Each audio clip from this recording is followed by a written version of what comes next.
important. Après, il y a à mon sens, deux soucis extrêmement graves. C'est le danger de marée noire dans le Golfe Persique, qui pourrait être dramatique. Et en termes d'image pour les États-Unis, ce serait sans doute assez difficile à gérer malgré tout.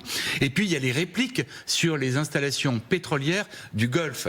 On sait déjà, par exemple, que le gaz naturel liquéfié ne sort plus du Qatar. C'est un énorme problème pour l'économie mondiale et c'est évidemment un énorme problème pour le Qatar. On sait que beaucoup d'installations pétrolifères ont été endommagées. Je pense par exemple à un endroit où je suis allé, qui est le terminal pétrolier de Fujairah aux Émirats Arabes Unis. Ce terminal, il a une particularité, c'est qu'il est sur le golfe d'Oman. Il n'est donc pas concerné par le détroit d'Ormuz. En prime, il y a un pipeline qui achemine une partie du pétrole émirati jusqu'à ce port. Si jamais il y a à nouveau des frappes sur ces installations pétrolières, les Émirats ne pourront à nouveau plus exporter leur pétrole. Donc vous voyez, les enjeux sont extrêmement graves et avant même de toucher des sites sensibles stratégiques, les Américains devraient tenter d'annihiler tous les lanceurs de missiles qui restent encore aux Iraniens.